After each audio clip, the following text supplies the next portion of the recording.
This is the Photographer Pro Tutorial.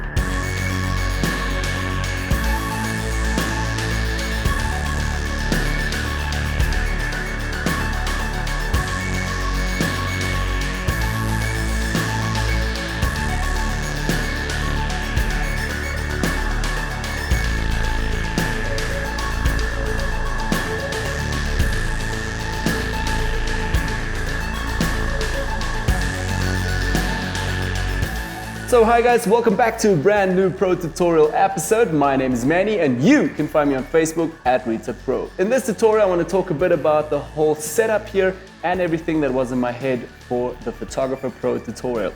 So yeah, my main idea for this project was again to showcase a 1960s photographer, kind of a cool retro looking photographer, kind of what they looked like back in the day, 1960s.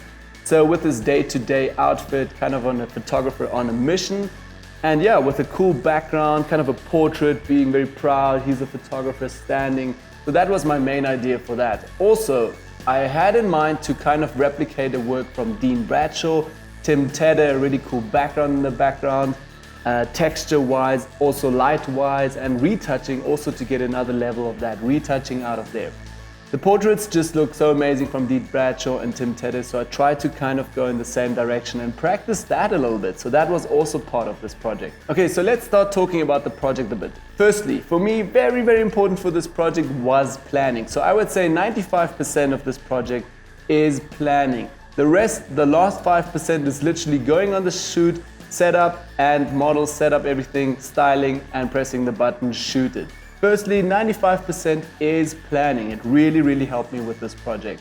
So let's also talk about that a little bit. Firstly, I started out just focusing on my model. Model was very important for me to get a really good looking model. Also someone who's comfortable in front of the camera, has a big nice beard and could kind of fit into a 1960s look. Now that was also the step one, finding that right person. Also, is it a female or male? I wanted to go with a male and also decided on that. So point number two was location. Very important for me to shoot this in studio and indoor as well. So kind of have a really controlled light setup. There's no weather interfering. You're working a little bit easier with your assistants, with the stylist. You have some food, maybe some music on set, something to drink. And it just makes the whole working atmosphere a bit more awesome. And obviously everybody has fun doing this project with you. Now, also for me very important in studio was having a background. So I can shoot this on a very controlled gray background because I need to retouch it in the end. And the retouching process is also a big key of this project. So again, shooting this on a gray background, have an even lit gray background, and then obviously have more light on the model again. So location, very important for me as well. Then let's talk about point three, that would be lights in studio. Again, I worked with 6 lights. 6 strobes here, so again I'm not going to go through the whole setup of the light, but again it was important for me to have the model lit properly and the background as well. If you guys want to know more about the light setup, you can check this little video here, the light talk about this whole project. It's another whole series and it goes quite into depth because it's kind of technical. Point number 4, again also outfits and props. This is also another big key I would elaborate on. Outfits, at least have 2-3 different outfits with a jacket, without a jacket, with like a bright shirt, a little bit of a darker shirt, some little detailed spots on the shirt. Little details actually makes this image look a little bit better. But then as well also having a camera bag, a 1960s or something, a bit of an older camera. Something that would really put the image already right away into the 1960s look, just with outfit and props already. Without even focusing on retouching, model or lights. Just already what you see with your eye when you look at him for the first time, when it doesn't look awesome at all, just plain. So when you have a look at that and it looks great, then you know, yeah, it kind of works. Then add light, add retouching, a cool background, color effect, and boom, you have an amazing image. Then let's also talk a little bit about the camera that I've used. For this project, again, I've worked with the D800 because it has good pixels and etc. It's a good camera. I don't want to elaborate too much on that. It's just a good camera for me and I had it available. Then as well, I shot with a 60mm lens, kind of around 35, because I wanted to showcase a bit more body, not just upper waist, a little bit more from the legs and have variety to shoot a bit longer so we can always crop in Photoshop again.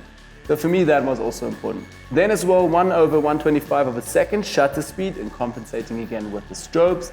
F11 for a really nice, sharp image. I could always in Photoshop put a little bit of a blurriness onto the background to have that depth of field. And yeah, then also ISO 100 because there's a lot of light in the studio setup already with the strobes. So 100 ISO worked perfectly for me as well. So yeah, and then also finally, retouching process. Very important again, in the time of planning, I plan in again to shoot on a gray background because it's easier for me to drop in the backgrounds, the textures onto the background. You guys can learn more about that in the pro tutorial in the retouching section. Then also, it was important for me to kind of put the clothing into a direction where it's also warm color tones, brown, looking kind of grungy, that fits again with my end result. So I first had my final image that I looked at from Dean Bradshaw, Tim Tedder kind of got an inspiration obviously, and I had the brown look and thought, why not go with that same look? So obviously I told the stylist, hey, try to work into these color tones and with these clothing styles. So yeah, also very important, that makes my retouching life easier and also that the final result just looks a bit better. Yeah, then also let's talk a bit about some tips here. So first of all, use a studio. I think this is just way better. You have controlled light, you can work with assistant stylist, everybody is in a really cool working mood and it just makes your life easier, and there's no weather predictions as well. And you can maybe just book half a day and get it done within half a day. You planned so much, so that should work for half a day. Then also again, second point, planning. This is 95% of this project is planning.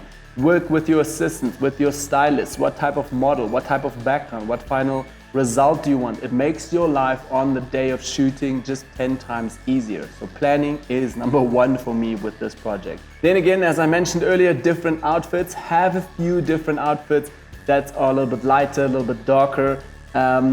Also clothing that have really cool details on them with spots that just stand out a little bit from the background. Also that suit the color tones in the end again. And also props, obviously have a few props on set. This might be glasses, again, the camera or a bag or a little stick or like a little old school tripod or something that goes into the direction. Also belt, adding details, that's important for the image. Then stylist on set helped me so much. So stylist is also key here, so you can focus more with your assistant on the photography part and getting really the best out of this. Whereas your stylist focuses on styling and helps you with props and styling obviously. So yeah, styling, I would definitely recommend that. Then another point, shoot different backgrounds. Either go out a few days earlier and shoot a few different varieties for retouching. It just makes your life easier again. But if you don't want to do that, have a look on our website. We also sell a texture package which suits this whole project. Another point here would also be assistants. Work with assistants as well. It just makes your life also 10 times easier on set because you can work quicker and let your assistant help you with the light. And you can focus maybe a little bit more on your final image that you have in mind and also to get that perfect image. So you're working with assistants and stylist, and you can literally just focus on getting what you want and what you want to create as an artist. So yeah guys, thanks again for watching, and if you enjoyed this content, don't forget to hit me up with a thumbs up there. Also, don't forget to subscribe and share. And if you are interested to learn how to do this from photography, light and retouching, you should check out our pro tutorial on the website. Yeah, so that's it again guys for this episode. Thanks for watching. I'll catch you all in the next tutorial.